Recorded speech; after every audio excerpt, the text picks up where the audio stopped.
Every story is more than just words, it carries a lesson, a mystery, a truth. Welcome to Myth and Meaning, where we explore the wisdom hidden in every tale. Let's begin. The first time Adéwálé heard the melody, it was no more than a whisper. The evening air was thick with the scent of rain-soaked earth as he sat beneath the towering oro tree, plucking the strings of his gangan drum. He was alone outside the Lion, the house of the royal drummers, practicing for the grand festival in honor of the Oba of Ìlú Ọ. But then, as his fingers struck the drum, a sound drifted through the air, soft, delicate, like a whisper carried by the wind. A tune he had never heard before. He looked up, confused. The other drummers had long since gone, leaving the open courtyard silent. Yet, the melody remained. Not in the air. In his head. That night, the melody refused to leave him. It wove itself into his dreams, wrapping around his soul like a lover's embrace. When he awoke, drenched in sweat, his fingers itched to play it.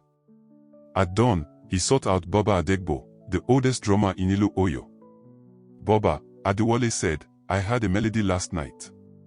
It was strange, yet familiar. I feel like I must finish it."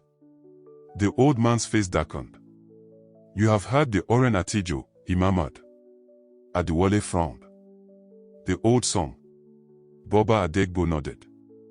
"It is a melody no living soul should play. Long ago, in the time of their forefathers, there was a master drummer named Ìlú Ọ. He was blessed by the gods, his rhythms capable of calling down rain, stirring hearts to war, and even lulling the fiercest warriors into peace. One day, the Oba of Oyo commanded him to compose a song so powerful it would make his name immortal. And so, Ìlú began to play. He played for 7 days and 7 nights, weaving rhythms and melodies that no ear had ever heard. But on the final note, he vanished. The song was never finished. And now, it whispered to those foolish enough to listen. Adéwálé shivered. "What happens if I complete it?" Baba Adegbo's eyes filled with sorrow. "No one knows. Because every drummer who has tried has disappeared." Adéwálé tried to ignore the melody, but it would not ignore him. It played in the rustling leaves, in the distant roll of thunder, in the gentle creak of his mother's loom as she wove cloth in the evening light. It was everywhere. And so, on the night before the Oba's festival, Adéwálé made a choice. He would play. Beneath the silver glow of the moon, he sat before his battered drum, his heart pounding. Carefully, he played the first notes that had whispered to him. The wind stilled. The insects went silent. The world listened. As his hands danced over the drum, shadows stretched unnaturally, flickering as if they had lives of their own. He reached the part where the melody ended, the point where every drummer before him had stopped. And then, he continued. The night tore open.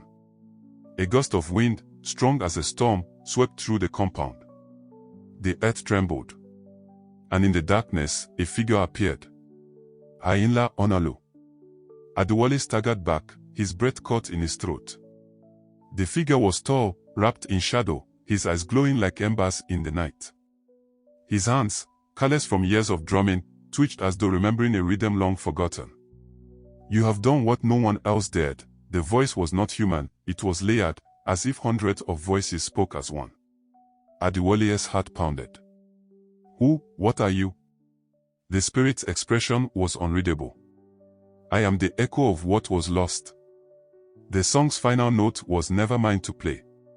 Adéwálé understood. It had been waiting for him.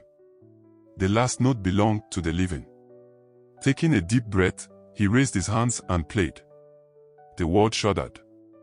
As the last beat resonated into the night, the spirit smiled, a small, grateful smile, before dissolving into the wind. The moonlight returned. The air was still again. And Adéwálé knew he had set the melody free. The curse was broken. But something had changed within him. At the festival, when Adéwálé played before the Oba, his drum spoke. They carried whispers of lost knowledge, echoes of forgotten voices.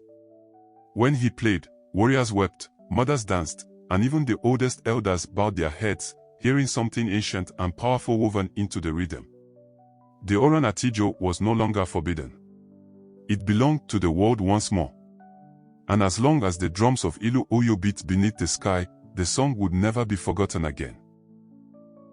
Every story holds a lesson. What did this one reveal to you? Share your thoughts in the comments, and if you enjoyed it, like, share, and subscribe for more timeless tales. Until next time, keep searching for meaning in every story.